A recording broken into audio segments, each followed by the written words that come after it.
2, 1.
Boleh dijelaskan sedikit tentang acara seminar ini? Seminar ini merupakan inisiasi BPK. Ya. Nggak usah dipegang Pak, nggak apa-apa.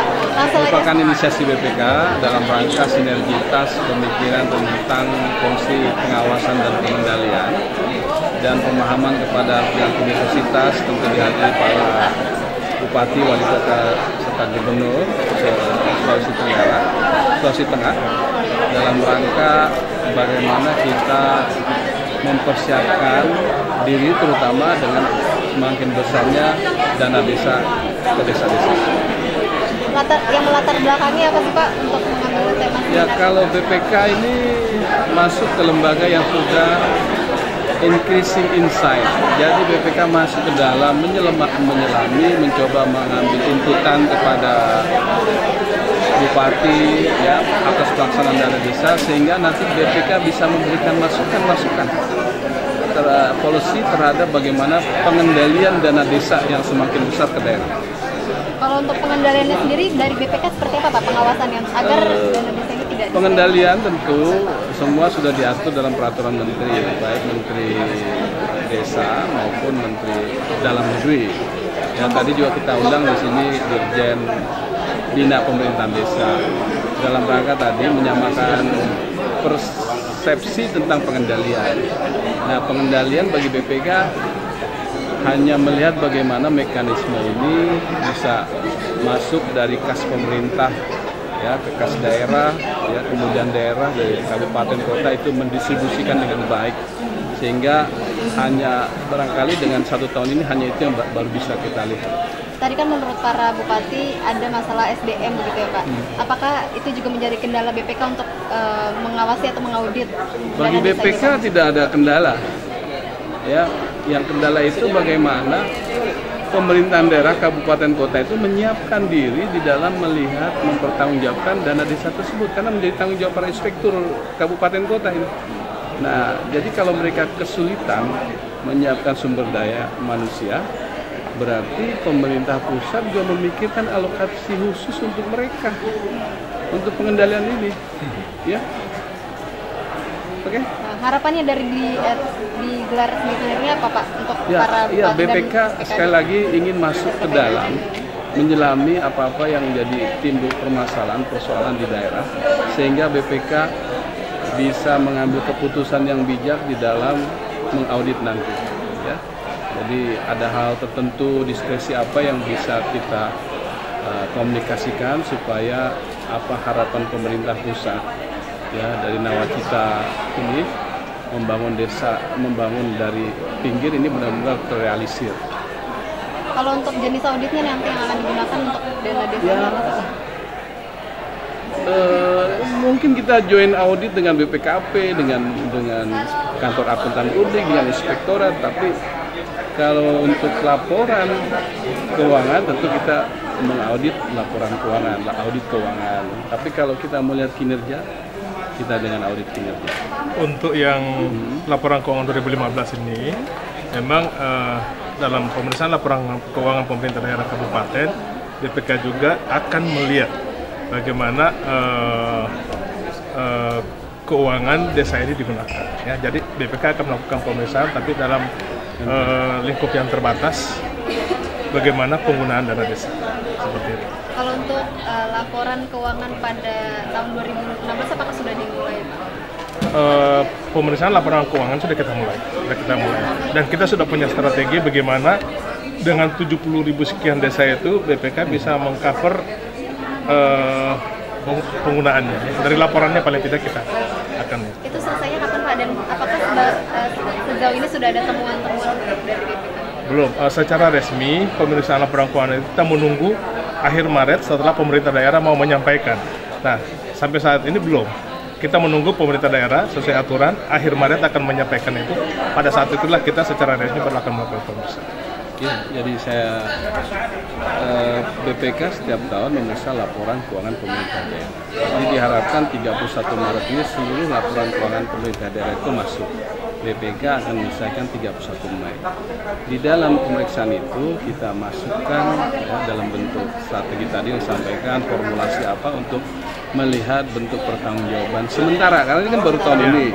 Jumlahnya juga belum 100%, jadi kita masih memberikan koridor yang luas lah buat melihat ini. Tapi bukan berarti BPK tidak mengaudit, pasti kita siapkan. Berarti ini tahun pertama ya, Pak? Tahun pertama ya, dan itu kita tahu serapannya kan jauh, masih belum sesuai yang diharapkan kan. Di mana kendalanya nanti setelah 31 Mei. Berarti setelah itu baru kita bisa lihat. Oke, terima kasih. Sampai jumpa lagi. Pak jangan pilih Pak. Kamera Pak, kamera. Kamar saya.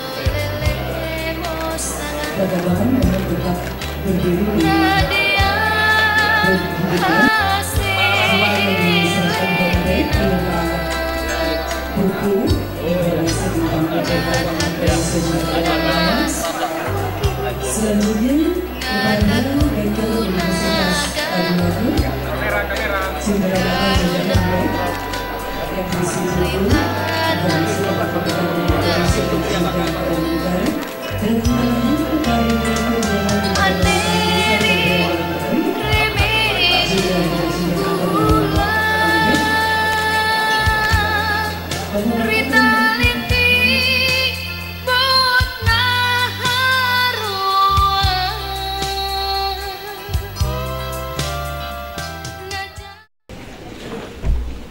Yang terhormat Gubernur Sulawesi Tengah, Bapak Dr. Andes Haji Longki Janggola MSI.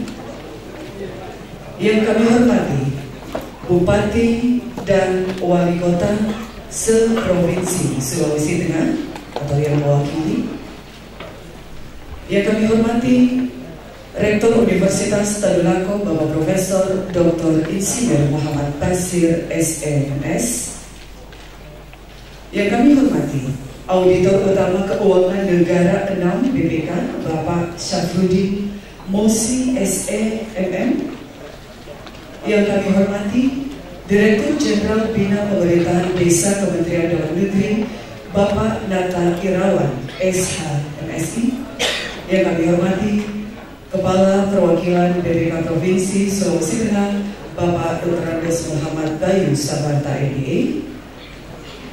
Yang kami hormati Bapak Ibu Wakil Rektor di lingkungan Universitas Tadulako, Bapak Ibu hadirin peserta seminar yang berbahagia.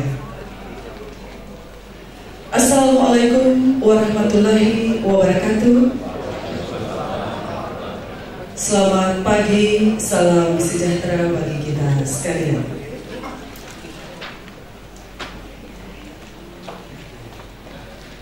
Dengan senantiasa memanjatkan segala puji syukur kehadiran Allah Subhanahu wa Ta'ala, Tuhan yang Maha Esa, acara pembukaan Seminar Keuangan Negara dan Pengendalian Dana Desa oleh Badan Pemeriksa Keuangan Republik Indonesia pada pagi hari ini dimulai. Hadirin yang kami hormati, mengawali acara agar kiranya senantiasa kegiatan ini mendapat rahmat dan berkah dari Allah Subhanahu wa Ta'ala. Marilah kita panjatkan doa bersama, dan doa ini akan dipimpin oleh Bapak Dr. Andes Supardi MA.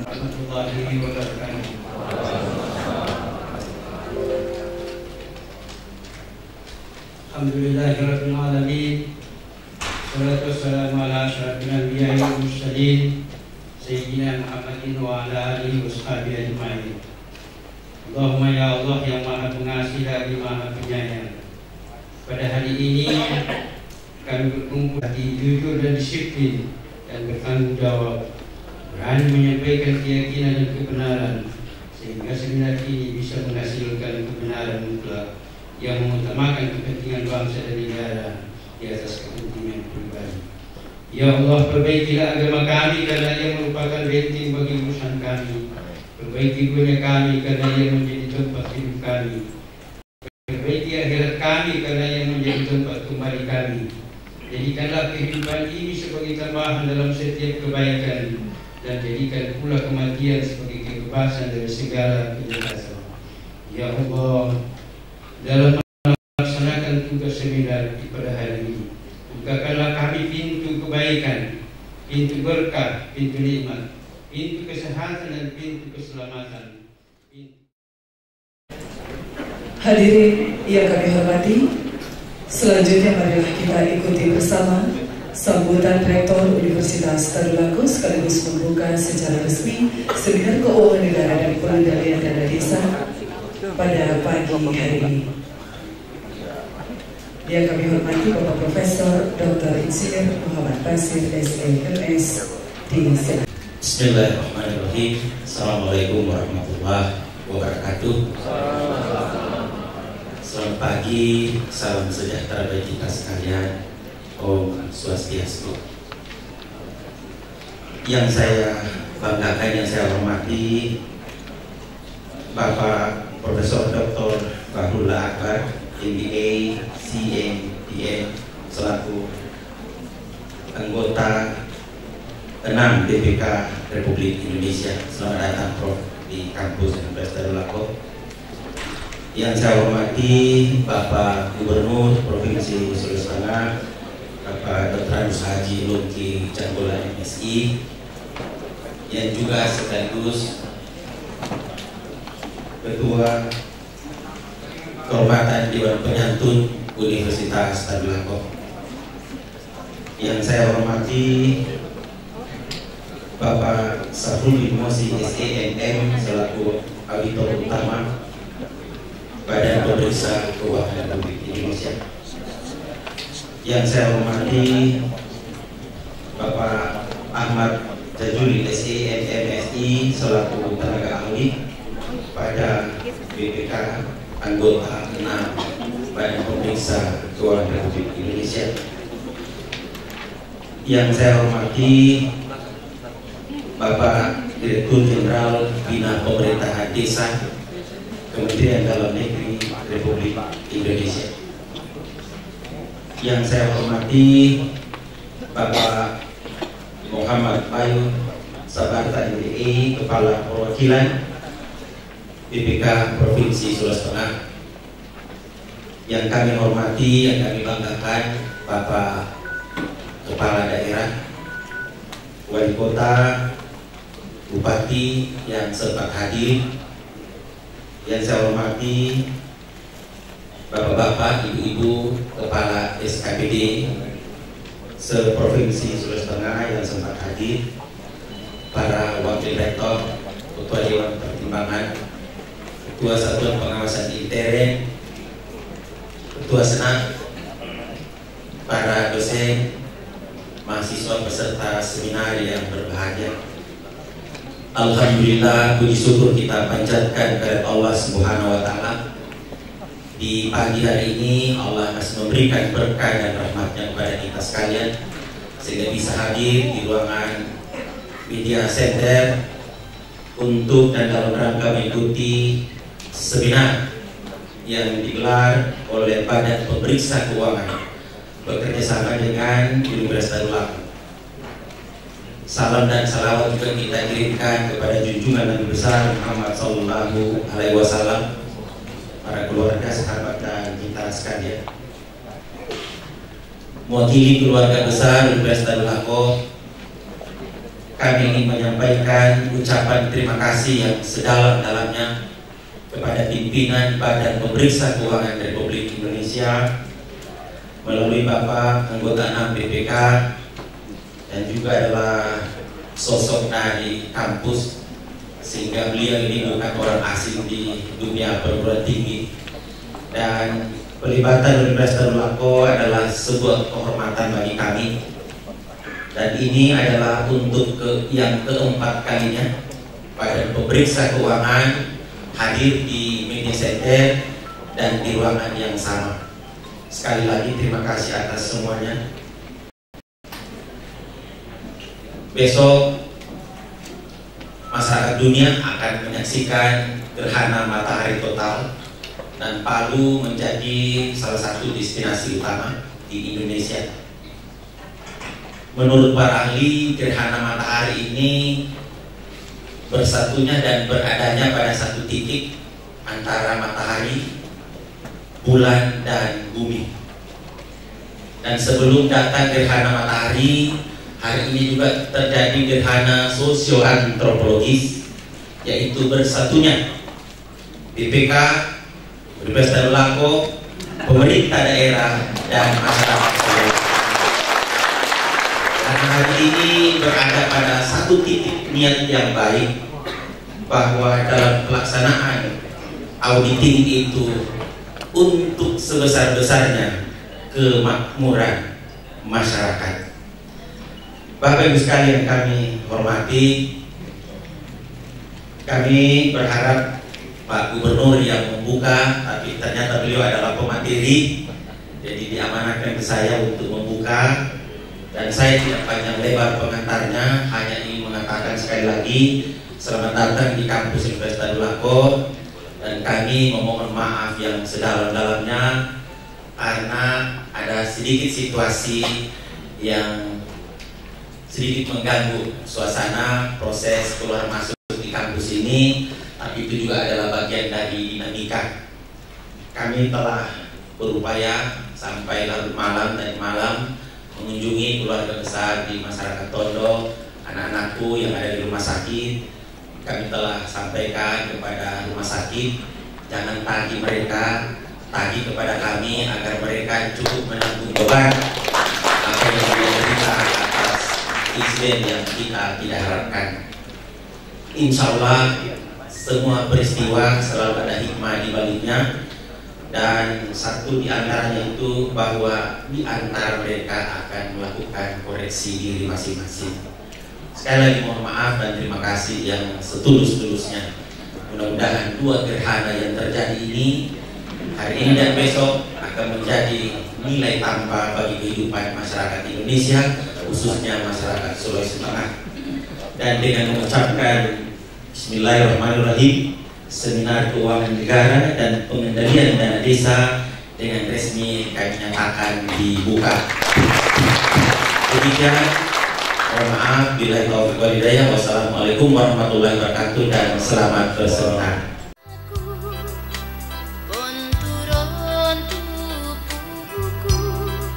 Peserta seminar yang kami hormati, selanjutnya kita ikuti sesi pemaparan dilanjutkan dengan diskusi pada seminar Keuangan Negara dan Pengendalian Dana Desa oleh BPK Republik Indonesia pagi hari ini.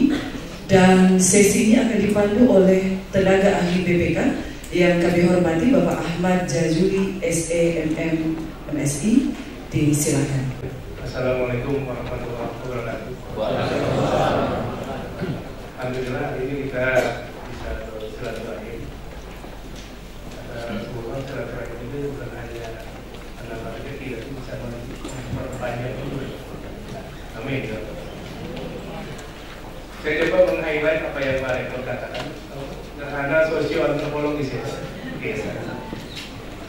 Hari ini memang ya, kita coba mensinergikan tiga kekuatan yang memang pada dasarnya punya tujuan yang sama.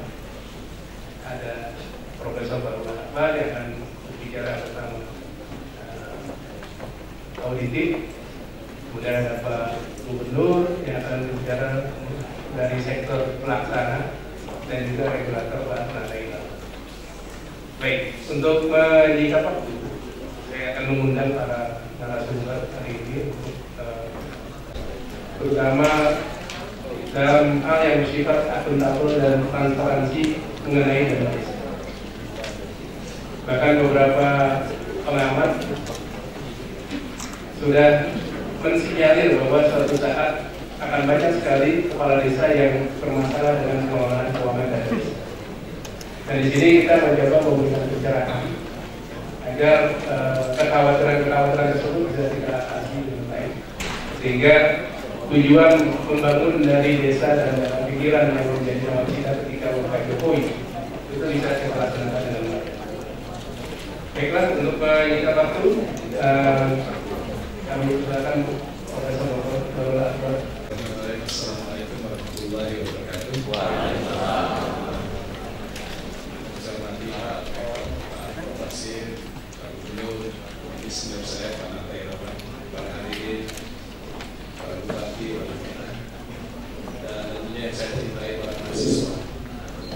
Jadi betul kata Pak Rektor dari moderator juga bahwa kami dari BPK ini mensinergikan pihak akademis, BPK sendiri, kemudian pemerintah daerah, dan kementerian dalam negeri dari pusat.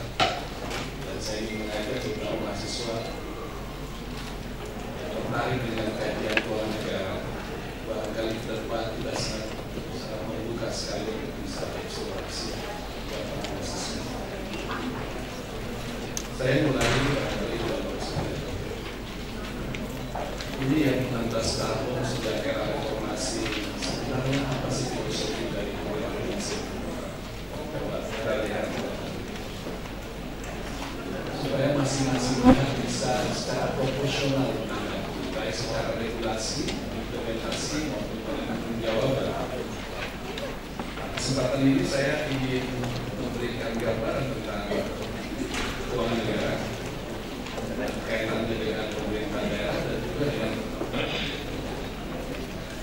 isu yang berkembang sekarang ini adalah dana desa. Jadi saya perlu ingatkan di bulan Bapak sekalian, para mahasiswa, bahwa gambar ini barangkali bukan sengaja dibuat ada semacam domain barangkali. Jadi antara pemerintah dengan masyarakat, state dan society itu semua ada hasil yang menjembatani. Apa itu yang menjembatani? Adalah kewakilan, lembaga kewakilan.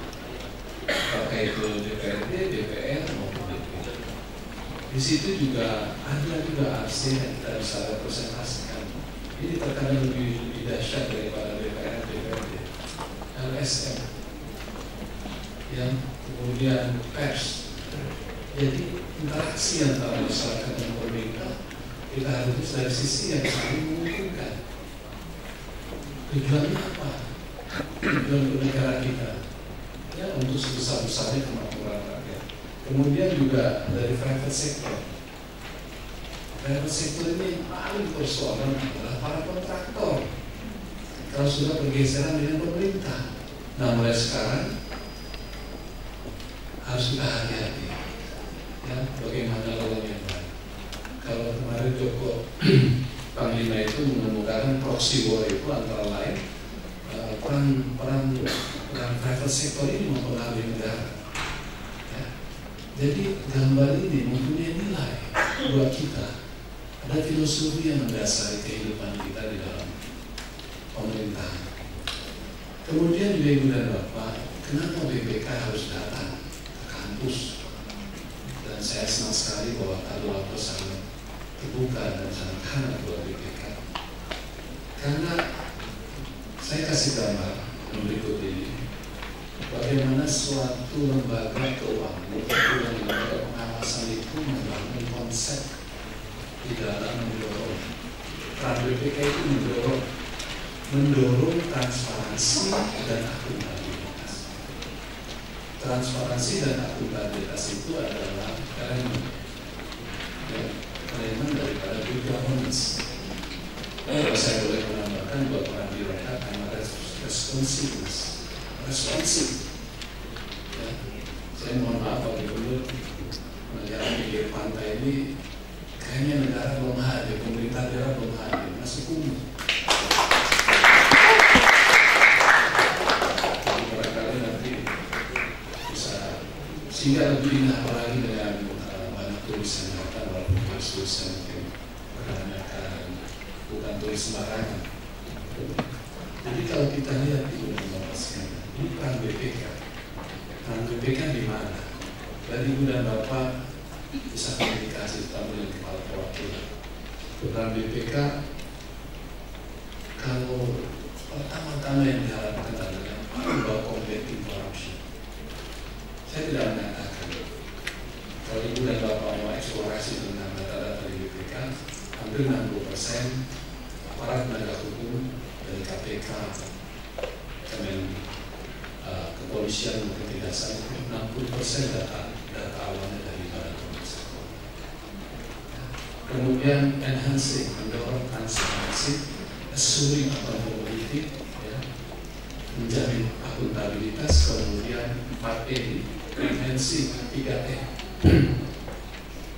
ditambah etika dan equity. Tahun itu diperiksa melalui audit keuangan sehingga menghasilkan opini. Bukan BPK yang memberikan opini, tapi kerja Bapak. Kerja Bapak, para birokrat menyusun laporan keuangan sesuai dengan standar akuntansi pemerintahan. BPK melihat saja apakah telah sesuai segala bentuk kewajiban, ya, sehingga keluarlah opini. Kemudian setelah 6 bulan BPK masuk lagi, biasanya kinerja. Kalau kinerja bicara soal menjamin akuntabilitas, ya, transparansi.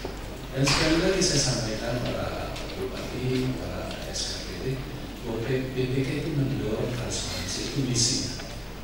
Transparansi dan akuntabilitas. Jadi kalau Ibu dan Bapak mau didorong, ya ini keren kalau kita ibaratkan mobil. Nah, ya. Jadi kalau kita sudah dorong Ibu dan Bapak tidak keren, dia akan jalan semua. Saya suka bercanda, kalau nggak jalan kita bakaran yang mobil. Tapi insya Allah kalau bogok kita dorong, kemudian gubernur atau bupati atau wali kota tinggal menanyakan mana yang kurang. Apakah akinya turun, panggil semua, beresin akinya, bensinnya yang kurang. Kalau perlu bawa rawat mesinnya, silakan bawa ke bengkel. Ke bengkel itu kalau menyangkut regulasi menjadi Kementerian Dalam Negeri, kemudian regulator, tanyakan. BPK hanya mendorong. BPK tidak mencarikan kesalahan. BPK hanya membandingkan. Jadi salah kalau ada pemikiran bahwa BPK datang cacat kesalahan dia. Kita mengingatkan. Kalau sudah pemeriksa Ibu dan Bapak, tanggung jawab BPK adalah memberikan arahan, rekomendasi.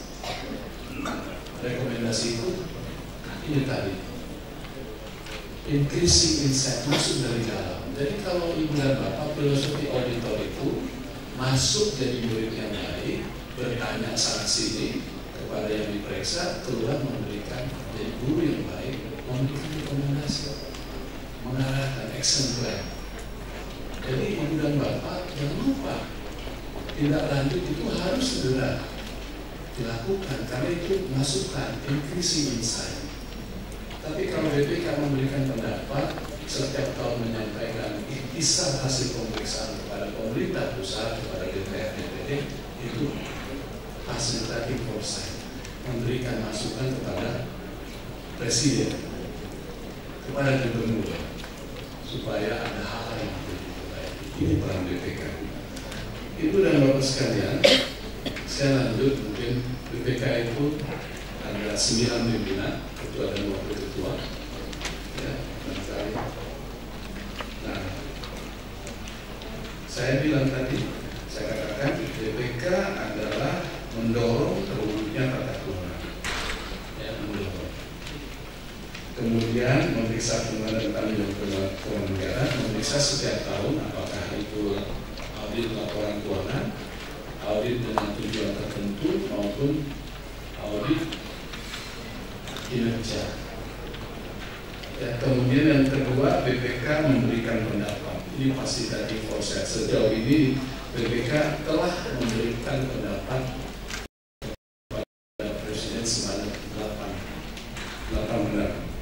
Kemudian yang ketiga, berperan aktif. Jadi Ibu dan Bapak kalau ada hal-hal yang luar biasa di dalam pemeriksaan laporan keuangan maupun kinerja, kita berkomunikasi. Kalau kami mengatakan komunikasi audit, ya, berkomunikasi sehingga segala bentuk temuan itu bisa dilakukan koreksi kalau memang bisa dikoreksi selama dalam pemeriksaan.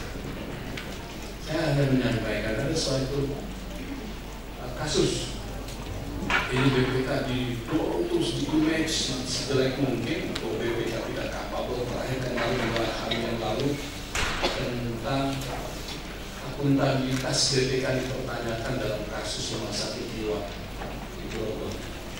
Ya. Kenapa BPK yang satu? Karena BPK tidak boleh berbicara karena laporan itu dalam saya sudah ditangkap. Jadi BPK tidak boleh ngomong. Kalau saya berbicara atau orang sembarangan, maka kami kena dituntut. Tapi yang di koran kemarin Ibu dan Bapak itu pemeriksaan pada awal pendahuluan kemarin. Jadi sebenarnya kalau dia eksplorasi teman-teman yang nulis itu, sebenarnya intinya itu mereka belum tahu hasil LHP-nya belum tahu. Sehingga sedemikian rupa dibuat image BPK disebutkan. Tetapi saya sampaikan di sini ada kesalahan prosedur di dalam pemeriksaan tersebut, tidak berkomunikasi. Jadi sekali lagi saya sampaikan, teman-teman harus berkomunikasi. Kalau bisa diperbaiki pada saat pemeriksaan, dikoreksi, ya, direkonsiliasi, maka lakukan itu. Itu hak Ibu dan Bapak sekalian. Tapi setelah selesai pemeriksaan, Bapak masih punya 60 hari lagi untuk perbaikan. Kita sebut novum, ada perbaikan. Kalau 60 hari lagi nggak bisa, berarti ada sesuatu itu. Temuan itu salah dari auditornya atau Bapak yang salah. Ya. Kalau auditornya yang salah, pasti nanti ada check and recheck di BPK. Tapi kalau Bapak yang salah, mestinya 60 hari. Itu sudah masuk ke ranah tipikor, ditunggu sampai 150 hari. Intinya saya sangat katakan bukan tipikor. Artinya kalau ini kesalahan administratif mulai tahun ini tidak ada pertemuan, 60 hari selesai. Jadi Ibu dan Bapak yang masih ada tunggakan tidak lanjut rekomendasi hasil BPK segera rapikan dulu dengan BPK. Jangan sampai membuat persepsi aparat penegak hukum dan lain-lain. Kemudian Ibu dan Bapak sekalian, kembali saya keuangan negara sesuai Undang-Undang Dasar 1945. Jadi saya mengingatkan, jadi sumber dana, jadi Undang-Undang seluruh masalah keuangan negara itu diatur di Undang-Undang Dasar di pasal 23. Jadi jelas dikatakan terbuka. Terbuka itu berarti menyusun laporan. Transparan ini menyusun laporan sesuai dengan standar akuntansi pemerintah, karena ini standar akuntansi pemerintah yang berlaku di seluruh dunia, dan bertanggung jawab. Untuk apa? Untuk sebesar-besarnya kemakmuran rakyat. Paling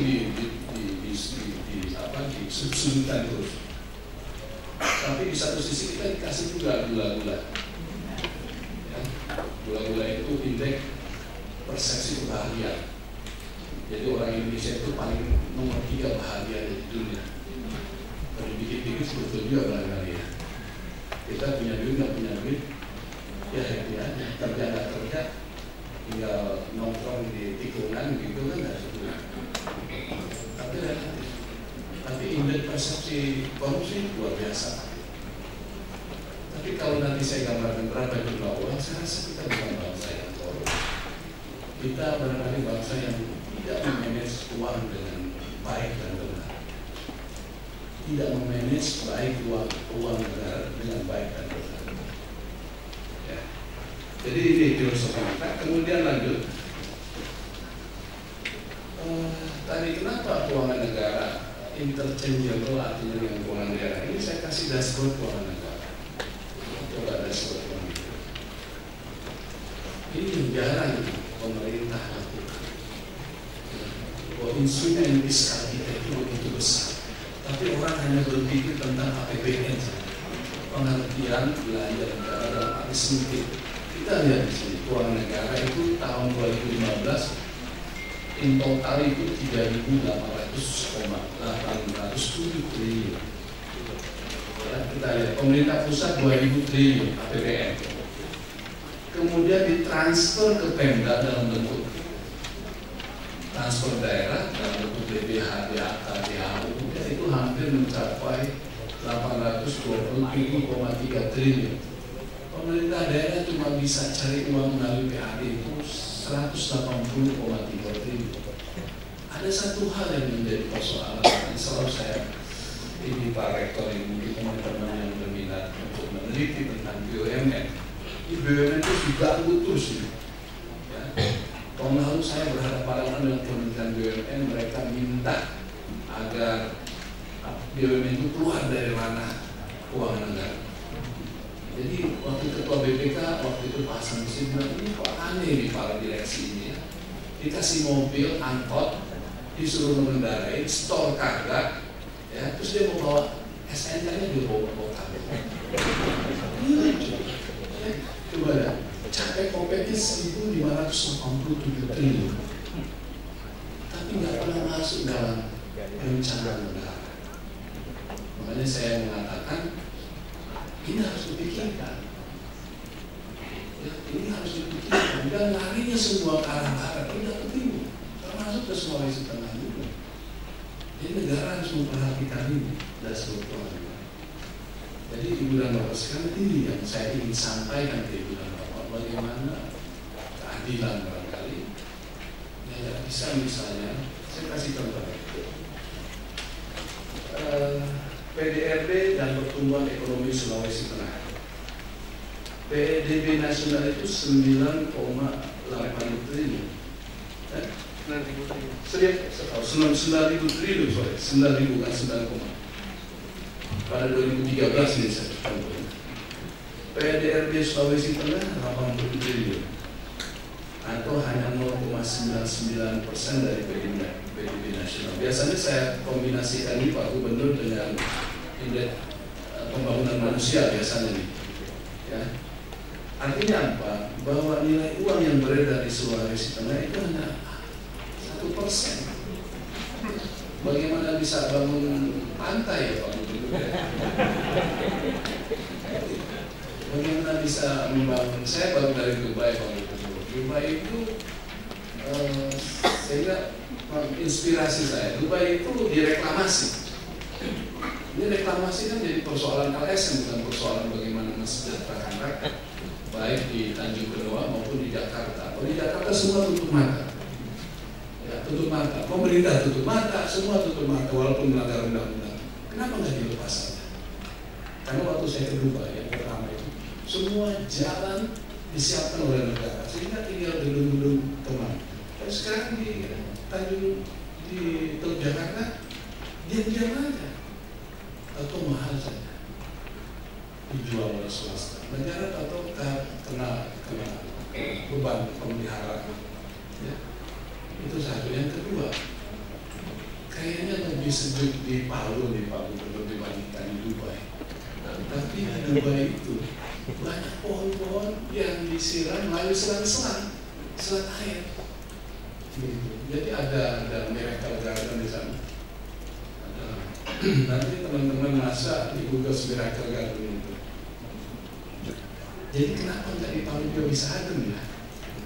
Mudah-mudahan nanti setelah itu Pak Gubernur, Pak Bupati memikirkan kota Palu ini bisa sejuk gitu seperti itu. Tapi juga bagaimana Gubernur, Bupati mau bangun ya, kalau cuma 1% di PDB nasional itu kerja keras juga, jadi dilematis juga kita. Ya. Saya kasih gambar lagi. dana masuk ke daerah APBN. Ini persoalan Pak Gubernur. Kita tidak persoalan di Sulawesi Tengah, tapi di Papua ini persoalan. Dana dekonsentrasi tugas pembantuan. Saya tidak perlu jabarkan itu dan Bapak, ya, para bupati akan memahami dan para mahasiswa silakan mengeksplorasi pengertian ini. Di Papua itu dana otsus itu 24 triliun. 24 triliun dalam kurun waktu 10 tahun. Ya. Tapi negara nggak pernah bicara berapa ada dekonsentrasi dan tugas pembantuan. Hampir 70 triliun. Hasilnya apa? Jadi saya mengatakan Sulawesi Tengah, Bapak harus sudah mulai meracik berapa dana-dana dekon masuk, berapa tugas pembantuan. Karena itu kantong kanan Bapak. Mulai dihitung APBD di kantong kiri, berapa jumlah uang kita, berapa yang harus kita spending untuk masyarakat kita. Jadi Bapak mulai hitung-hitung berapa sih sebenarnya uang yang masuk di kabupaten, kota, di provinsi. Bapak harus menghitung lagi apakah beda masyarakat provinsi dan masyarakat kabupaten kota. Tidak. Orangnya itu juga. Kalau ini total semua berapa sebenarnya buat rakyat, buat masyarakat. Ini dia. Karena saya akan kasih gambar. Kasih gambar yang dana yang masuk. Kita masuk ke desa berarti. Terus ini kalau prediksi ya Pak Nata sejauh saya di Kementerian Dalam Negeri, beliau sudah eselon 2, saya masih eselon 99. Tapi beliau baru jadi dirjen, saya sudah jadi anggota BPK 2. Kalau diharapkan tahun 2019 itu 175,5 triliun. Sekarang ini di 5. Sulawesi Tengah dapat 129,4 miliar 2015. Ya, jadi di berapa jumlah desa? Ya saya hanya menggambarkan ya, kalau di Jakarta 3 juta mungkin tidak ada apa-apanya. Tapi di 5 itu bisa dikumpulkan. Bisa ngambil ini, ngambil itu ya, jadi bengkel. Jadi kita lihat ini dahsyat sekali teman-teman sekalian para mahasiswa. Coba dieksplorasi. Dan Pak Gubernur kasih kesempatan Pak Rektor mungkin aktivitas akademika penelitian dalam rangka mencari upaya jalan keluar buat pengendalian dana desa. Ini peran BPK. Ya. Jadi BPK mendorong juga hanya sekedar mendorong, kalau yang mendorong ya, tidak menyiapkan instrumen. Kembali saya kasih gambar dana-dana lain mengalir kepada masyarakat. Terima kasih gambar. Itu tadi saya mau lanjutin pembicaraan tadi. Ini Pak belum timbal jasa penjaminan ya, dari lembaga pengelola dana bergulir, kemudian dari public private partnership. Ini yang agak repot di P3 ini. Tadi bukan P3 yang di belakang itu Pak. Ini yang repot. Ada salah satu contoh di Pak di BUMN. Tadi swasta luar negeri yang governance-nya sangat meragukan. Biasanya di P3 ini yang repot. Kalau tingkat kecil itu tingkat nasional yang saya sampaikan, saya tidak sebutin negaraan, tapi Ibu dan Bapak bisa menangkap 1.700 hektar. Kalau proyek itu mungkin tidak sangat sulit untuk development proyek. Tapi tanah-tanah yang dilewati itu luar biasa dahsyatnya menghasilkan. Nah, termasuk ini tanah-tanah yang di BOT kan dengan pihak swasta. Jadi saya mengatakan hati-hati sangat penting sekali. Ya, terutama di pemerintah daerah di kabupaten kota itu hati-hati sekali. Selanjutnya coba kasih gambar yang berikut. Nah, kalau Pak Gubernur, Pak Bupati dulu sama-sama mengkonfigurasikan berapa uang yang masuk di Sulawesi Tengah. Saya rasa ini pekerjaan yang tidak mudah. Ya, ini perlu bantuan akademisi. Coba dicarikan jalan keluar. Nanti bisa kita lihat berapa sih sebenarnya fiskal yang beredar di Sulawesi Tengah. Ini banyak sekali. Dari KUR, Ibu dan Bapak, BNN 100 triliun, tanya sama BNN di wilayah Sulawesi Tengah berapa yang turun dari 100 triliun? Lanjut. Kemudian saya rasa karena kita bicara mengenai bagian dari keuangan negara itu bukan hanya APBN saja. Yang normal. Kalau mainstream daripada saya sebut namanya karena saya seperti perlu Universitas Indonesia itu mainstreamnya Pak, bahwa keuangan negara itu hanya APBN saja. Jadi korporasi BUMN bukan keuangan negara. Kalau kemarin mereka kalah di MK waktu Undang-Undang Nomor 19, mereka minta termasuk BPK tidak memeriksa BUMN. Sekarang mereka mau kebobolnya Pak, keuangan definisi keuangan negara yang mereka mau ajukan ke MK. Jadi ini luar biasa kan? Diatur saja susah, termasuk tadi travel bill over transfer, apalagi tidak diatur begitu. Ya. Coba bayangkan suatu perusahaan kecil, lebih kecil di holding yang PBK, Bapak tahu di balik itu, karena anak perusahaan BUMN bukan BUMN, walaupun BPK bisa masuk. Bapak bisa bayangkan bagaimana itu di Jakarta. Tapi saya ngomong di tingkat akademis. Kalau kita diskusi nanti kita sama-sama dulu membicarakan tentang keuangan negara dalam arti sempit dan terlalu luas. Jadi keuangan negara termasuk BUMN, keuangan negara itu bagian dari keuangan negara. Dan Ibu dan Bapak, kenapa BPK mengajak berdiskusi di sini? Nanti ahlinya Pak Gubernur sama Nata yang berbicara. Ada hal yang Ibu dan Bapak harus perhatikan. Kalau ada satu dashboard pengawasan yang Bapak lakukan, dana bisa.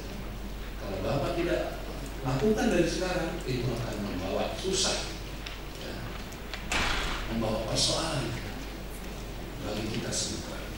Karena itu mudah-mudahan setelah ini dieksplorasi kita bisa mendiskusikan hal yang terbaik. BPK akan menyiapkan terus bagaimana melihat, memeriksa, mengaudit dana desa secara benar dan menjadi dorongan stimulan untuk pembangunan desa terutama di wilayah Sulawesi Tengah.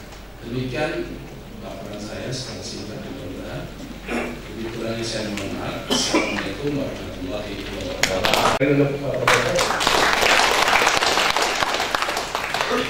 Ya, banyak yang disampaikan oleh narasumber pertama adalah mengenai governance, di mana governance terdiri dari 3 unsur, ya, society, state, and private, dan masing-masing mempunyai irisan-irisan. Irisan itulah yang sebenarnya harus kita coba ini kan kita memang banyak yang masuk ke area 3, area 3. Kemudian juga sudah disampaikan juga bahwa keuangan negara itu tidak hanya APBN atau APBD, tapi termasuk di dalamnya adalah keuangan dari fungsi fiskal, keuangan dari fungsi moneter yang melekat di BI dan OJK, kemudian keuangan negara yang kekayaan negara yang dipisahkan, di mana sudah disampaikan oleh beliau bahwa 2 tahun yang lalu ada upaya judicial review ke MK untuk mengeluarkan BUMN dari keuangan negara. Namun alhamdulillah mereka kalah di MK sehingga BUMN merupakan bagian dari keuangan negara. Kemudian ada lagi satu domain sebenarnya yang sekarang kita sedang bahas, yaitu dana desa. Nah, ini merupakan fenomena baru yang terjadi di mana keuangan negara ini sekarang sudah sampai ke dalam desa, meskipun sebelumnya sudah ada alokasi dana desa dan juga sekarang dibuat tersendiri di APBN, yaitu dana desa. Baik, kalau tadi dari sisi perspektif normatif dan juga auditif, sekarang kita mau dengarkan dari pelaku. Kami undang Bapak Saji Rompi yang datang. Assalamualaikum warahmatullahi wabarakatuh. Selamat pagi, salam sejahtera bagi kita sekalian. Om Swastiastu. Yang saya hormati anggota 6 BPK RI, Bapak Profesor Abdullah, dan seluruh pejabat utama BPK RI yang saya tidak sebutkan satu persatu.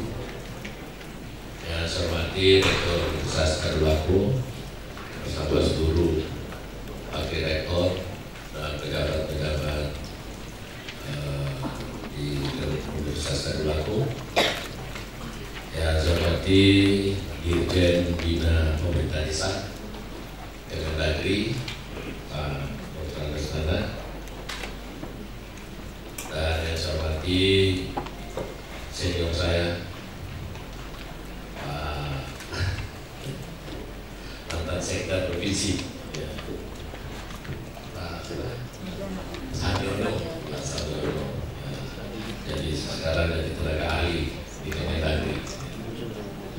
Di teman-teman para bupati, wali kota, dan mewakili, dan saya lihat banyak pejabat dari kabupaten juga, inspektur kabupaten, seluruh provinsi sudah selesai hadir, dan pejabat-pejabat SKPD provinsi yang hadir, serta yang saya cintai, anak-anak saya, mahasiswa, Universitas Tadulako, terkait di pemerintah provinsi.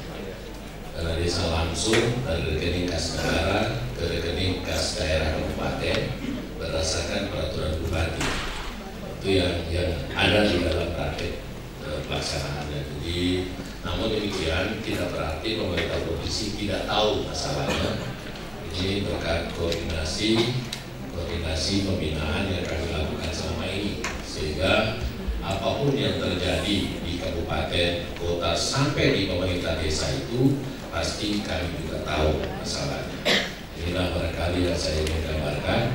Selain itu, secara teori, depan kita ini ada Pak Dirjen Bina Pemerintah Desa. Jadi beliau ini yang paling tahu tentang bagaimana membina pemerintah desa, termasuk membinasakannya.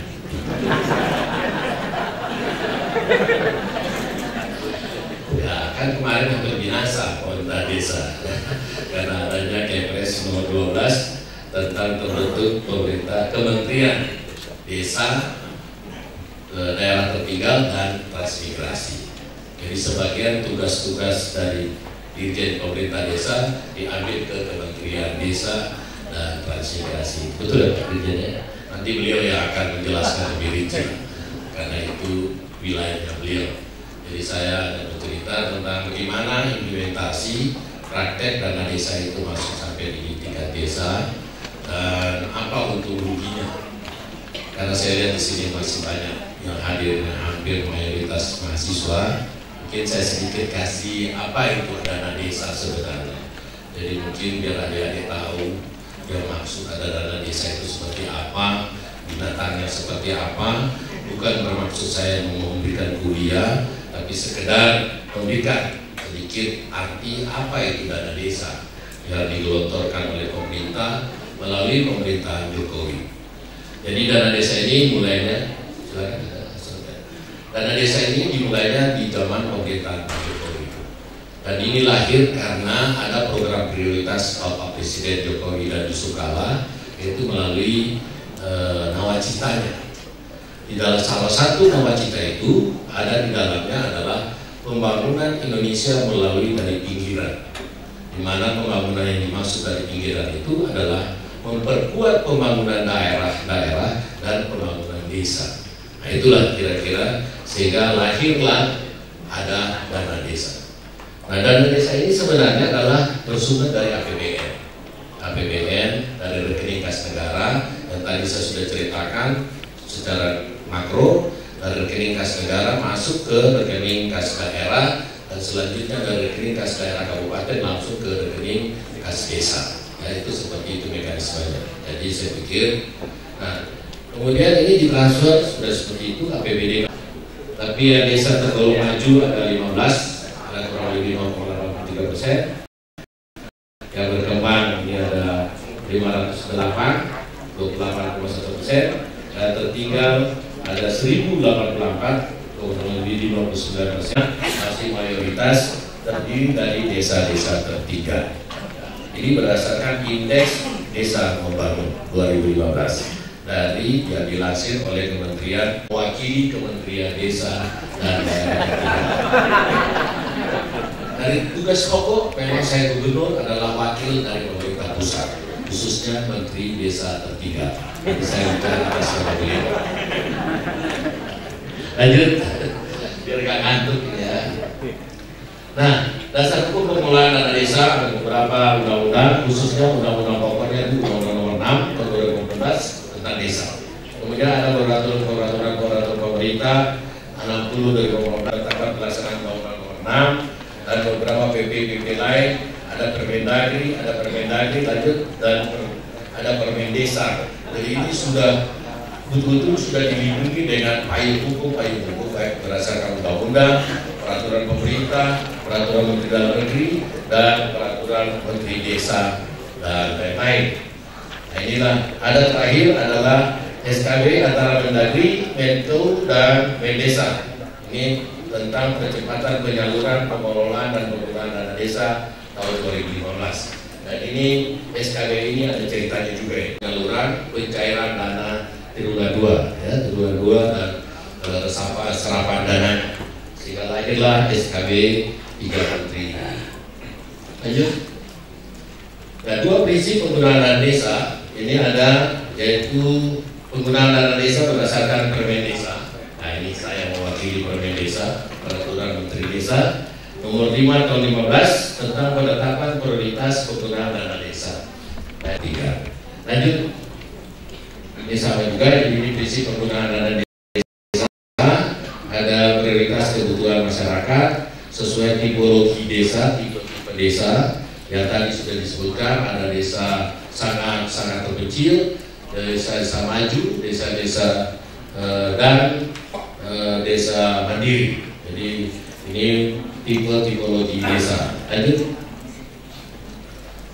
Filosofi dana desa sebenarnya ini untuk meningkatkan kesejahteraan dan pemerataan pembangunan desa melalui peningkatan pelayanan publik di desa, memajukan perekonomian desa, dan mengatasi kesenjangan pembangunan antar desa, serta memperkuat masyarakat desa sebagai subjek dari pembangunan.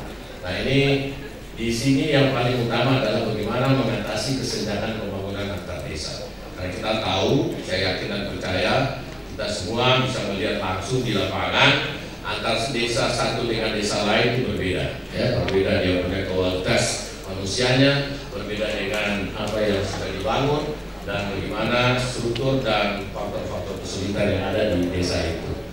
Dan ini juga adalah filosofi ini memperkuat masyarakat desa sebagai subjek dari pembangunan. Kalau dulu kita adalah membangun desa, sekarang desa membangun. Ya, itu pentingnya. Ya, membangun desa. Ya, desa membangun. Jadi prinsip pembangunan partisipatif. Jadi kita sekarang mendorong masyarakat untuk ikut langsung terlibat di dalam pembangunan di desanya masing-masing. Makanya dampak daripada dana desa ini sangat luar biasa. Dan saya sudah melihat langsung di kabupaten dan kota, khususnya para bupati ini sangat mengetahui sekarang bagaimana perkembangan desa-desa yang mendapatkan dana desa itu. Bahkan sudah banyak kemajuan-kemajuan yang berarti, Pak.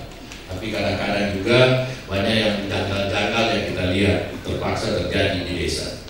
Yang paling banyak dana pembangunan dana desa itu Pak Dirjen, mereka membangun apa Pak? Stadion. Bangun stadion, mau bikin lapangan, memagar stadion, karena itu yang paling mudah dikerja dan paling mudah dipertanggungjawabkan. Dan serapan anggarannya paling besar langsung. Nah itulah Pak, itu model, itu model. Tapi buat saya ya tidak apa-apa, karena itu juga untuk kepentingan desa. Dampak dari membangun stadion itu juga untuk perekonomian desa, Pak. Karena stadion itu akan mereka sewakan, ya, jadi untuk menggerakkan ekonomi desa. Jadi itu sebenarnya salah satu, cuman kadang-kadang sudah terlalu jauh terpleset, ya sudahlah, daripada sudah salah, ya kita tinggal jaga saja, ya. Jadi supaya jangan disalahgunakan yang lain. Karena membangun lapangan dikelilingi, dibuat pintu gerbang dan sebagainya, maksudnya untuk disewakan. Nah, mudah-mudahan itu betul tujuannya. Atau jangan-jangan begitu jadi cuma kambing yang ada di dalam. Ini yang berbahaya sekali. Itu salah satu contoh Pak. Lanjut. Nah ini alokasi dana desa tahun anggaran 2015 Provinsi Sulawesi Tengah. Totalnya 500 miliar 301 juta sekian. Ini untuk tahun 2015. Tetapi untuk tahun 2016 sekarang kita 1,2 triliun. Nah, kenaikannya hampir 200%. Ya. Ini khusus 2015. Dan mampu mempertanggungjawabkan uang yang keluar itu sehingga tidak bisa lagi dicairkan untuk triwulan kedua. Nah itulah.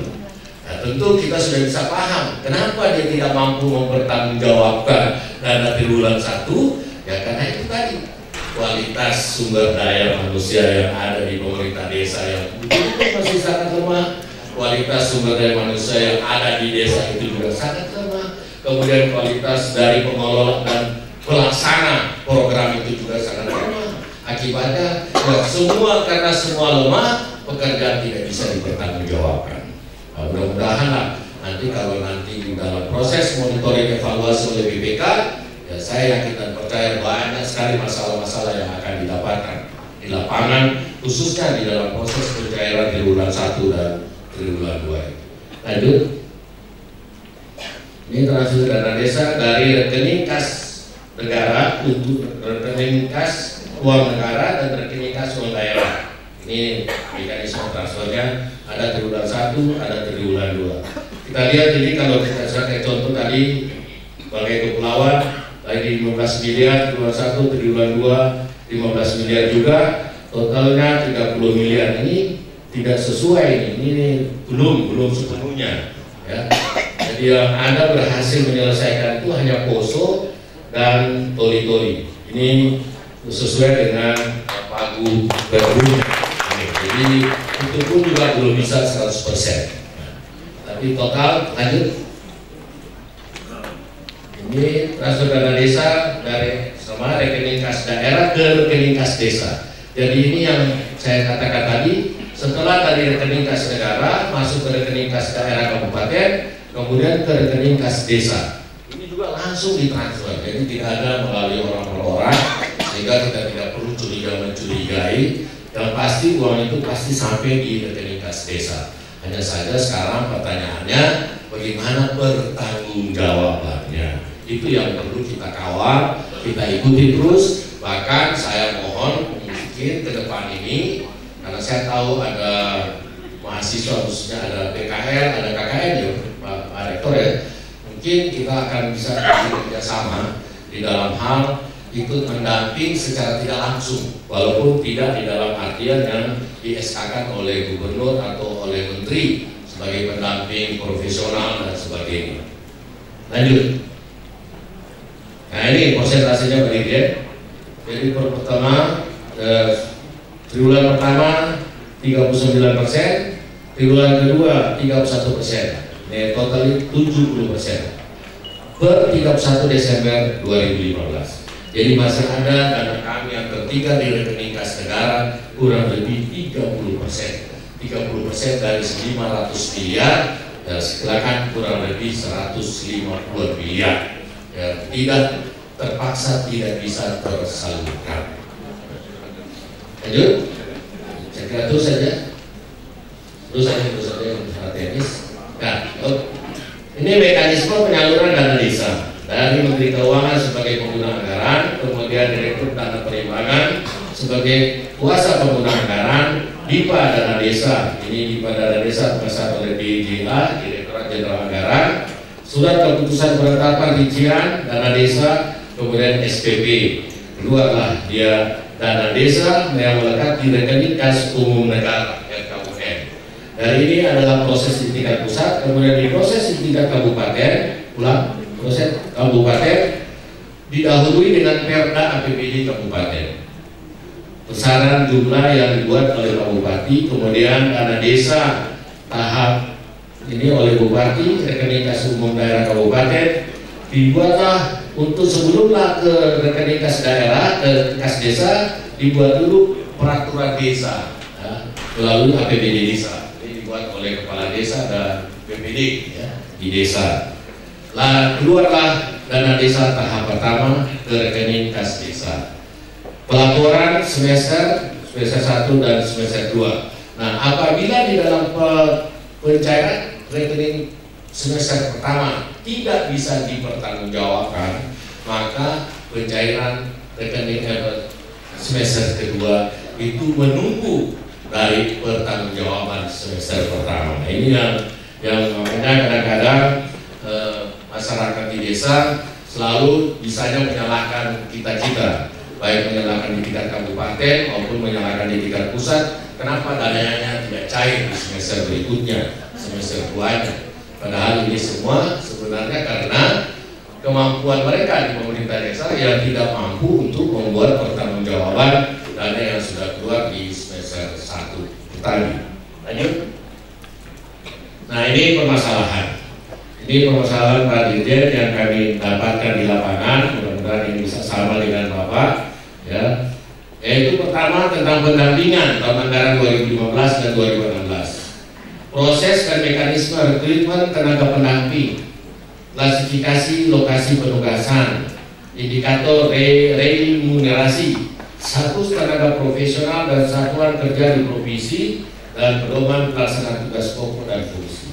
Ini dari sisi pendampingan tahun anggaran 2015-2016. Kemudian dari sisi proses penyaluran dana desa, validasi dan kelengkapan administrasi. Nah, ini yang persyaratan pertanggungjawaban yang tidak dapat dipenuhi.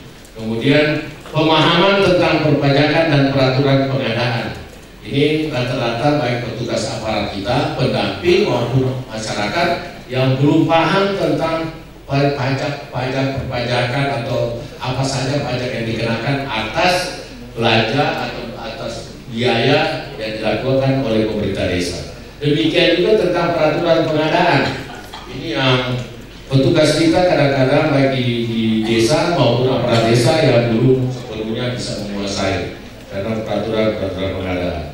Kemudian belum sesuainya usulan kegiatan dan pemanfaatan serta biaya-biaya overhead. Lanjut. Nah, ini pengelolaan desa dan masalah sumber daya manusia, kualifikasi tenaga pendamping, kualifikasi aparat pemerintah desa, pengembangan kapasitas pelaku, dan pemahaman terhadap implementasi regulasi. D. Kebijakan regulasi pemerintah kabupaten dan desa, kebijakan politis pemerintah kabupaten, desa, RKTL proses penyusunan dan legalisasi regulasi, analisis kebutuhan data, validasi dan konsistensi dan kualitas dokumen perencanaan pembangunan desa. Terus ini evaluasinya. Ini pertama audit dukungan dana desa tahun anggaran 2015. Nah, ini domainnya BPK tentunya yang untuk memeriksa ke depan seperti apa, gimana modelnya nanti. Karena ini baru ya, kita nanti menunggu regulasi dari BPK RI tentang bagaimana mekanisme pemeriksaan dana desa di setiap provinsi kabupaten, karena ini menyangkut desa begitu banyak, sedangkan kita juga tahu aparat BPK kita juga terbatas, sehingga apakah ini model seperti ada kebijakan dulu Pak ya untuk belanja yang bersumber dari pinjaman atau bantuan luar negeri diserahkan pemeriksaannya kepada BPKP kalau tidak ya. Ya begitu Pak ya. Nah ya seperti itu ya. Jadi kita tunggu kebijakan tadi khususnya dari BPK RI, siapa yang mau kewenangannya diberikan kepada siapa untuk memeriksa tentang dana desa ke depan. Tapi yang pasti kami juga berharap agar dalam evaluasi ini sudah harus segera, supaya kita sudah bisa tahu tentang kelemahan di dalam pengelolaan dana desa yang terjadi, sehingga tidak terlalu lama kesalahan-kesalahan itu berlarut dan berlanjut untuk periode yang akan datang. Kemudian kedua, keterlibatan pemerintah provinsi dan kabupaten dalam hal supervisi dan monitoring. Ketiga, desentralisasi kebijakan pendampingan. Keempat, tinjauan terhadap faktor-faktor yang mempengaruhi besaran remunerasi tenaga ahli, pendamping desa dan pendamping lokal desa.